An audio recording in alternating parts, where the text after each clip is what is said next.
Amen. So, since the election, the media has been in this full-scale meltdown.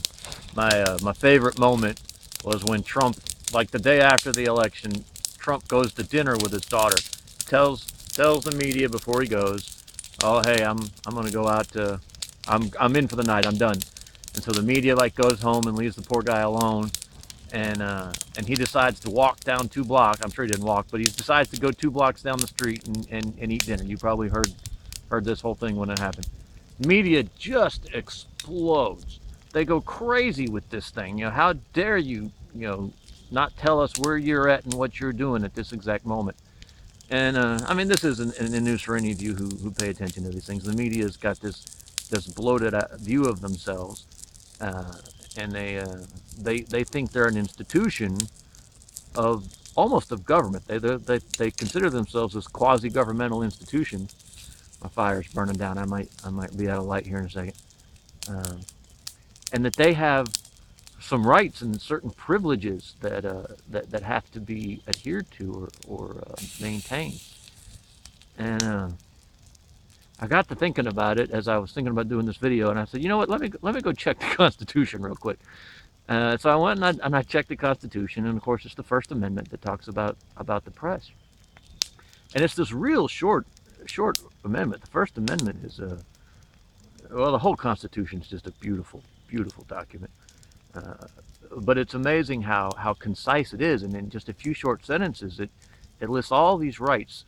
And I'm not going to probably be able to pull them all off the top of my head, but it talks about the freedom of religion and not establishing of a religion. It talks about freedom of I think it says speech. I know the freedom to talk to your government, to redress your wrongs and all this stuff. And in this area, it talks about the freedom of the press. But all of these rights it talks about are general rights given to everybody, every American. There's not this institution of the press that has this constitutional role. There's no mandate for a media type organization to have some sort of watchdog role in our republic. This is a job this is a phony baloney job they've tried to make for themselves, and this power they've tried to grab. Um, you know, so, and I'm not telling you anything you don't know, but the media is not the press. The media doesn't have any rights or privileges or authority or power that you don't personally have. Their right to the press is your right to do what we're doing right here, and and expressing our views in a public medium.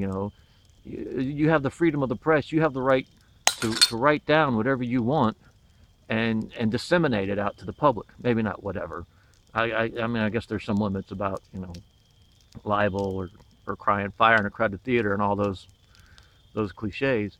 But the freedom of the press is yours. The freedom of the press doesn't belong to some media mogul in Manhattan. It doesn't belong to Ted Turner with CNN. It doesn't belong to Roger Ailes or Rush Limbaugh or any of these people who who can garnish an audience. They have the freedom of the press, but they're not the press. The press doesn't exist as an institution. The press is this idea that you have the right, I have the right. We all have the right to publish and disseminate our ideas. We also all have the right to reject those ideas, uh, and no one has a right to necessarily be heard or be taken seriously. But we all have the freedom of the press. The press doesn't have specific freedoms that. See, that's what these dummies claim.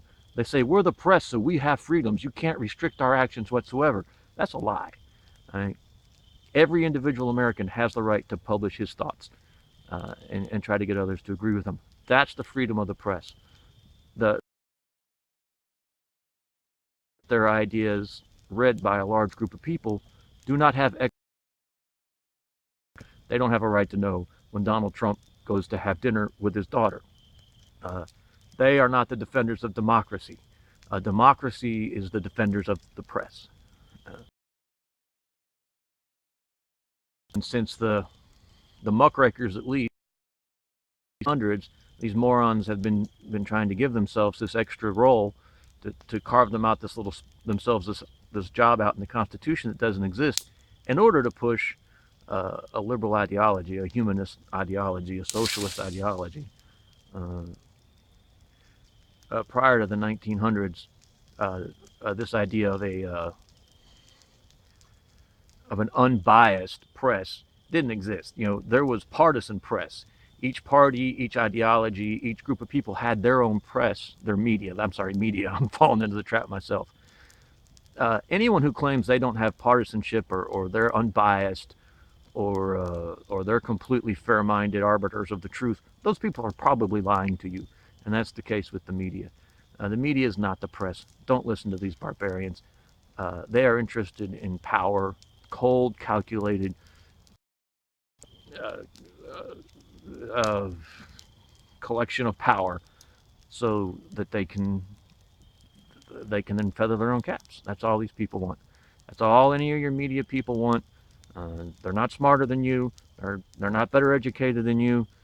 Uh, they went to some colleges where some people who went to some colleges who had the power to hire them, and that's really all it boils down to. Uh, but like I said, I'm not telling you anything you don't know. Uh, but don't fall for this lie that the media is the press. The media is a bunch of businesses that have to make money, and there's nothing wrong with that. They've got every right to make money. But it's a little goofy when they try to make themselves into be something else.